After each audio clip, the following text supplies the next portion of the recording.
Pemirsa, kasus tudingan ijazah palsu Presiden Jokowi ini belum ada ujungnya ya hingga saat ini, dan justru berbagai isu lain ini mencuat hingga mengaitkan sosok orang besar di baliknya dengan mantan Presiden SBY.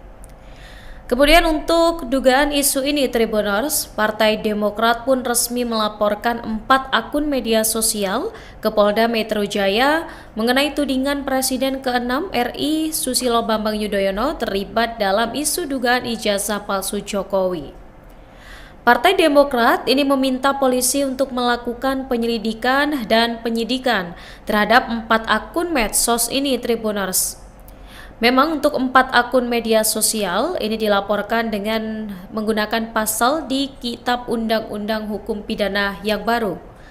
Dan laporan ini tercatat lewat LP Polda Metro Jaya pada tanggal 5 Januari 2026 pukul 23:16 waktu Indonesia Barat. Dan 4 akun ini yang dilaporkan adalah akun YouTube Tribuners dari @agrifanani, kemudian @bangboyytn, @kajian_online, serta satu akun TikTok @sudiro_wibudi USMP ya Tribuners. Jadi keempat akun ini diduga menyebarkan berita bohong terkait SBY. Untuk akun @agrifanani diduga menampilkan insert video dengan judul "Anak Emas SBY Korupsi Terbesar Sepanjang Sejarah RI". Kemudian untuk @bangboyytn ini membuat judul "Kebongkar Siasat Busuk SBY dibalik somasi ke Ketua YouTuber Nusantara ternyata untuk tangkis aib ini". Sementara itu, untuk @kajian_online ini membuat judul "SBY resmi jadi tersangka baru fitnah ijazah, SBY langsung pingsan sampai dilarikan ke rumah sakit". Dan terakhir, @sudiro_wibudi USMP berkata dengan kata-kata 10 bukti Demokrat bermain di ijazah Pak Jokowi dengan berbagai impian-impian besar. Tentu Pak SBY harus memutar otak, tidak bisa bermain bersih, karena kita juga tahu dengan isu ijazah agar Jokowi tidak bisa fokus menjadi kingmaker lagi di Pilpres, disibukkan dengan isu-isu yang tidak jelas, yaitu isu ijazah, baik ijazah Jokowi ataupun ijazah Gibran, terus saja digonjang-ganjingkan oleh pion-pion mereka, yaitu Roy Suryo. Nah, dari 4 akun ini ya Tribuners mungkin juga mengingatkan kita untuk bagaimana mencari tahu kebenaran-kebenaran fakta, karena kadang narasi ini dengan mudah ya dibolak-balikan dengan warganet, apalagi di dunia sekarang yang memang cukup marak penggunaan media sosial.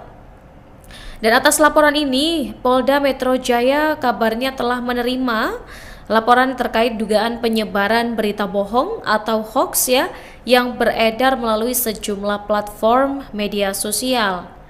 Untuk pelapor dalam perkara ini merupakan seorang penasihat hukum berinisial M yang melaporkan 4 akun media sosial yang diduga menyebarkan berita bohong ya.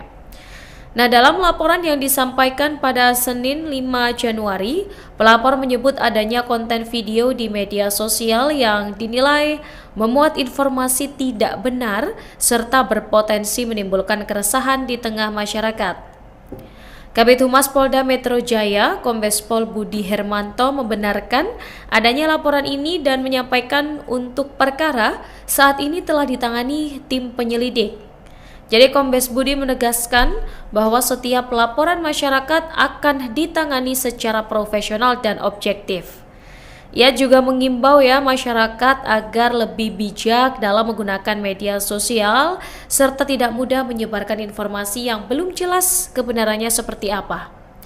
Nah, dalam penanganan perkara ini, pelapor telah menyerahkan sejumlah barang bukti berupa tangkapan layar video dari akun YouTube dan TikTok, serta 1 buah flash disk yang berisi data digital.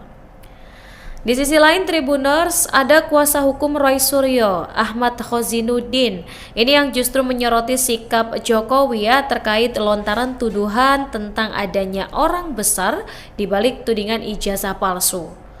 Jadi menurut Ahmad sendiri, Jokowi ini justru bersikap licik dan playing victim karena menuding ada orang besar yang mengorkestrasi atau menggulirkan isu bahwa ijazah S1 Fakultas Kehutanan UGM-nya ini tidak asli. Ahmad pun menilai tudingan orang besar ini dibuat karena Jokowi ingin memperlebar masalah atau isu keabsahan ijazahnya dan membuat situasi gaduh agar tidak masuk ke peradilan. Bahkan Ahmad Khozinuddin ini juga menegaskan jika Jokowi menyebut ada orang besar di balik isu ijazah palsu ini, maka Jokowi seharusnya bisa untuk membuktikan siapa sosok tersebut. Hal ini sebagaimana yang pernah dilontarkan Jokowi bahwa jika Roy Suryo yang mendalilkan ijazahnya palsu, maka Roy Suryo pula lah yang membuktikan kepalsuan ijazah ini. Ahmad menilai tudingan adanya orang besar di balik isu ijazah palsu Jokowi ini sangat merugikan bagi Roy Suryo CS selaku kliennya.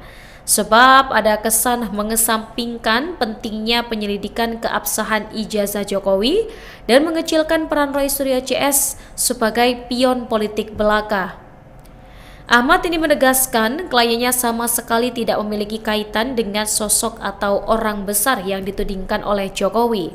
Karena menurut Ahmad, Roy Suryo CS selama ini tidak punya backingan, bahkan hanya rakyat Indonesia yang membersamainya.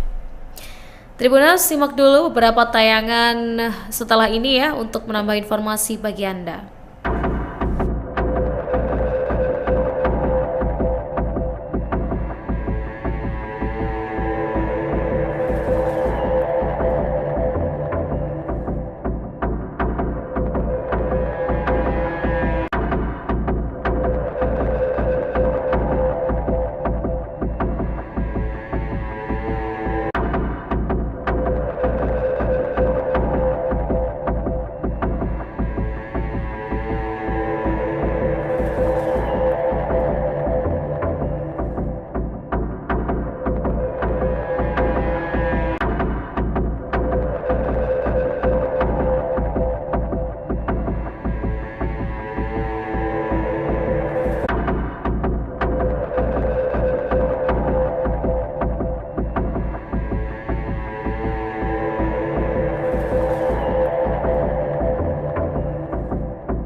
Beberapa waktu terakhir ini di sosial media, terutama di TikTok, saya melihat dan beberapa platform lain sangat masif sekali fitnah yang dilakukan oleh akun-akun yang sebagian besar anonim, yang kita tahu afiliasinya kemana, yang membuat berita fitnah seolah-olah Bapak SBY berada di balik isu ijazah palsu Pak Jokowi yang sekarang sedang berseteru antara Pak Jokowi dengan Roy Suryo dan kawan-kawan.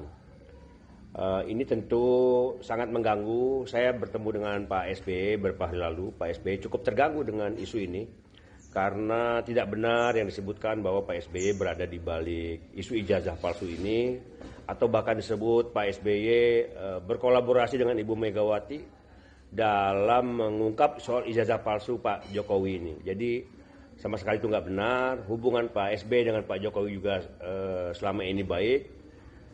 Kita berharap untuk dihentikanlah fitnah yang sudah tidak karuan ya di TikTok. Pak SBY sekarang ini day to day politiknya itu sudah banyak di melukis, kemudian juga seni-seni lainnya, kemudian persiapan poli, berkunjung ke daerah, banyak di Pacitan, kemudian hari-hari politik di partai kan sudah banyak dipimpin oleh Pak Mas Ahaye. Jadi tolong dihentikan agar fitnah-fitnah tidak meluas ya.